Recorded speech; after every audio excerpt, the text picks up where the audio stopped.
नमस्कार मंडळी, आज आपण साऊथ इंडियन स्टाईल अगदी असं क्रिस्पी आणि आतपर्यंत सॉफ्ट असे मेंदू वडे आणि सांबार याची तुम्हाला रेसिपी मी दाखवणार आहे. अगदी सोप्या पद्धतीने तुम्हाला मी ते स्टेप बाय स्टेप सगळं दाखवणार आहे. इथे मी उडदाची डाळ घेतली होती, बिना सालीवाली अशी धुतलेली. ती आपल्याला इथे मी अर्धा किलो घेतलेली आहे आणि इथे मी तिला रात्रभराकरता सोक करून ठेवली होती पाण्यामध्ये. आणि आता हिला बघा, तुम्ही पाहू शकता किती मस्त ती भिजली गेलेली आहे. ती भिजल्यानंतर तिला आपल्याला व्यवस्थित धुवून घ्यायची आहे. धुताना हिला ना 3-4 पाण्याने व्यवस्थित धुवून घ्यायची आहे, अशी चोळून व्यवस्थित. आणि मग त्यातलं पूर्ण पाणी काढून आपल्याला तिला एका चाळणीमध्ये अशी टाकून द्यायची आहे. अशा पद्धतीने मी ते पूर्ण चाळणीमध्ये पसरून ठेवलेल्या आहे. त्यातलं पूर्ण आपल्याला मॉइश्चर घालवायचं आहे. आता आपल्याला याच्यापैकी अर्धी डाळ मी मिक्सरच्या भांड्यात टाकेल आणि हिला एकदम बारीक याची स्मूथ अशी पेस्ट करून घ्यायची आहे. तुम्ही हे लक्षात ठेवा की हिला वाटताना पाण्याचं प्रमाण एकदम आपल्याला कमी ठेवायचं आहे. म्हणजे अगदी आपल्याला 1 ते 2 चमचे पाणी असं टाकायचं आहे.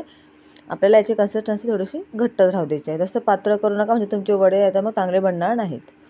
त्याच्यामुळे मी एकदम बघा, तुम्ही पाहू शकता मी अगदी थोडंसं 1 किंवा 2 चमचे असे पाणी टाकलेलं आहे. आणि तसं टाकूनच मी त्याला अगदी अशी बारीक याची स्मूथ पेस्ट तयार केलेली आहे. बघा, तुम्ही मी पाहू शकता किती घट्ट मी वाटलेलं आहे. म्हणजे पाणी मी एकदम कमी टाकलं आणि अगदी एकदम बारीक याची पेस्ट तयार करायची आहे. अशा पद्धतीने तुम्हाला कन्सिस्टन्सी ठेवायची आहे.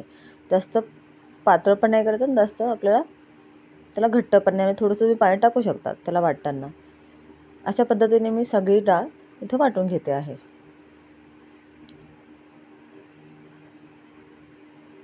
हे बघा, पूर्णपणे मी इथे डाळ अगदी मस्त फाईन पेस्ट करून घेतलेली आहे. आता आपण लगेच सांबारची तयारी करूया. इथे मी तुरीची डाळ घेतलेली आहे. 1 कप मी तुरीची डाळ घेतलेली आहे. आता आपण सांबार बनवताना फक्त तुरीची डाळ टाकणार आहे मी इथे, दुसऱ्या कुठल्या डाळी टाकणार नाही आहे. आणि इथे मी भाज्यांमध्ये इथे माझ्याकडे एवढ्या भाज्या होत्या त्या प्रमाणे घेते. तुम्ही तुमच्याकडे जास्त असेल तुम्ही बाकीच्या भाज्यासुद्धा ॲड करू शकता. इथे मी कांदा घेतलेला आहे एक, आणि कैरी घेतलेली आहे मी. कैरीचं सीझन चालू आहे सध्या, तर मी चिंचेच्या ऐवजी कैरी टाकणार आहे. गंगाफळ घेतलेलं आहे, तुम्ही लाल भोपळा म्हणू शकतात. इथे मी शेवगाची शेंग घेतलेली आहे, शिमला मिरची घेतली आहे आणि टोमॅटो घेतलेला आहे. असं सगळं मी भाज्या घेतलेल्या आहेत. तुम्ही तुमच्या आवडीप्रमाणे अजून दुसऱ्या कुठल्याही भाज्या तुम्ही ॲड करू शकतात. आता आपण कुकरमध्ये डाळ आणि भाज्या एकत्र लावणार आहोत. इथे मी डाळ स्वच्छ धुवून घेतली, त्यात पाणी टाकून घेतलं आहे. आता आपण एका दुसऱ्या भांड्यामध्ये कुकरच्या सगळ्या भाज्या मी इथे शिजवून घेणार आहे. हे बघा, अशा प्रकारे कैरी पण टाकून द्यायची आपल्याला आणि शेवगाच्या शेंगा पण टाकायच्या आहेत. नंतर आपण त्या भाज्या शिजल्यावर काढून घेणार आहोत. म्हणजे अशा प्रकारे जर तुम्ही सांबार केलं ना, तुमचं सांबार खूप टेस्टी बनेल. नक्की तुम्ही ही रेसिपी ट्राय करून बघा सांबारची. अगदी झटपट बनतं आणि काही जास्त वेळ लागत नाही आणि खूप टेस्टी बनतं. मी नेहमी अशा पद्धतीनेच सांबार बनवते. वेळ पण कमी लागतो आणि बनतं पण खूप छान. हे बघा, कुकरमध्ये मी दोन्ही भांडे ठेवलेले आहेत, डाळीचंसुद्धा आणि भाज्यांचंसुद्धा. आता आपण कुकरचं झाकण लावून देऊया आणि 3 ते 4 शिट्ट्या काढून घेऊया. आता इथे आपण सांबारची तयारी पण केलेली आहे. आता आपण मेदूवडे करण्याकरता हे पीठ आहे ना, आपल्याला अगदी व्यवस्थित 8 ते 10 मिनटापर्यंत त्याला असं हलवायचं आहे. जसं प्रकारे तुम्ही व्हिडिओमध्ये बघताय तशा प्रकारे एका डायरेक्शनमध्ये आपल्याला छान स्मूथ असं एकदम फ्लफी, म्हणजे एकदम हलकं होईल तिथपर्यंत आपल्याला फेटून घ्यायचं आहे. हे बघा, तुम्ही असं चेक करू शकता. पाण्यामध्ये थोडंसं तुम्ही पीठ टाका, आरामात वरती तरंगेल. म्हणजे आपलं पीठ हे छान फेटलं गेलेलं आहे, तुम्ही पाहू शकता. अशा पद्धतीने आपल्याला याला एकसारखं फेटून घ्यायचं आहे. मी इथं भांडं चेंज केलं होतं. याच्यामध्ये आपण थोडंसं मीठ टाकणार आहोत आणि इथे मी तिखट मिरची टाकते. तुम्ही तुमच्या आवडीप्रमाणे स्किप केली तरी चालेल. थोडं जिरं टाकलेलं आहे मी आणि थोडंसं आपण हिंग टाकूया. म्हणजे उडदाची डाळ पचायला जरा जड असेल त्यामुळे मी थोडं हिंग टाकते. हिंगामुळे ना खूप छान टेस्ट येते. तुम्ही नक्की टाकून बघा आणि ट्राय करून बघा. प्रत्येक वेळेला जेव्हा आपण घेणार तेव्हा त्याला असं मिक्स करत जायचं, म्हणजे ना अजून छान ते फ्लफी होतं. म्हणजे आपले वडे पण छान बनतील आणि अगदी वडे कुरकुरीत बनतात वरतून आणि आतमध्ये एकदम सॉफ्ट बनतात. जसं तुम्ही पुढे पाहू शकता. इथे डाळ पण शिजलेली आहे आणि भाज्या पण छान शिजलेल्या आहेत. त्याच्यामधल्या ना मी शेवगाच्या शेंगा आणि जी कैरी आपण टाकली होती ती मी काढून घेणार आहे.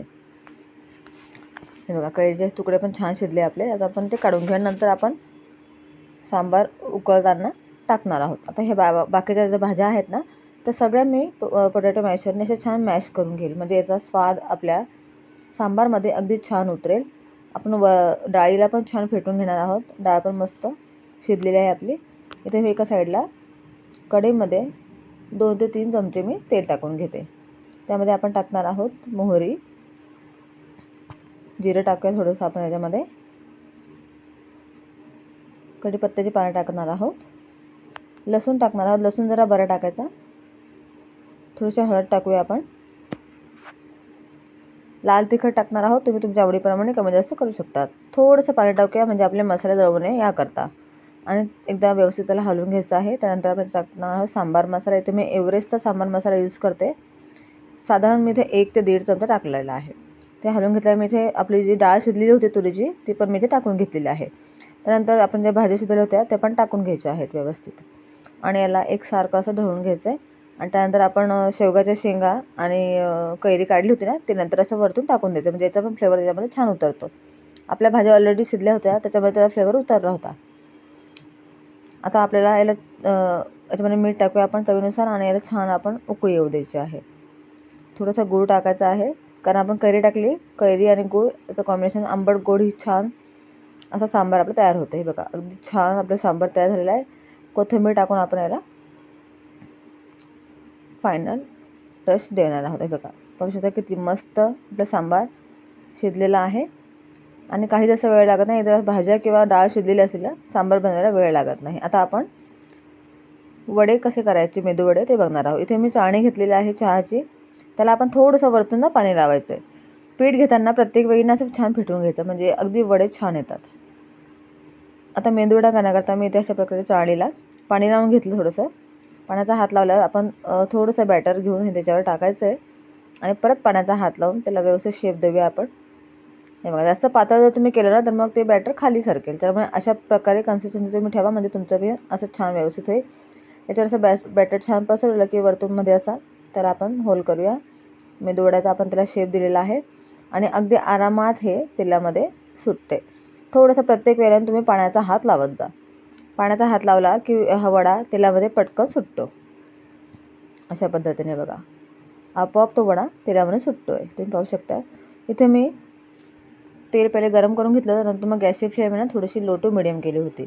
एकदम फास्ट गॅसवर तुम्ही सोडू नका, नाही तर मग काय होईल, आपले मेदूवडे आहेत ना आतमधून कच्चे राहतील आणि वरतून क्रिस्पी होतील. त्यामुळे पहिले तेल थोडं गरम करून नंतर मग तुम्ही मिडियम टू लो फ्लेमवरती वड्यांना छान क्रिस्पी होतोपर्यंत छान तळून घ्या, म्हणजे आतमध्येपर्यंत अगदी छान वडे आपले तयार होतील. तुम्ही पाहू शकता किती मस्त कलर आलेला आहे आपल्या मेदूवड्यांना. हे बघा, आणि वरती एकदम क्रिस्पी बनलेलं आहे आणि आकार पण छान आलेला आहे. आपल्याला अजिबात हाताने वगैरे थापायची गरज नाही आहे. अगदी सोप्या पद्धतीने तुम्हाला मी बनवून दाखवलेलं आहे आणि तुम्ही पाहू शकताय अगदी मस्त क्रिस्पी बनलेले होते हे वडे. आणि तुम्हाला मी आता एक फोडून पण दाखवते. हे बघा, अगदी मस्त आतमध्ये एकदम सॉफ्ट बनलेले होते.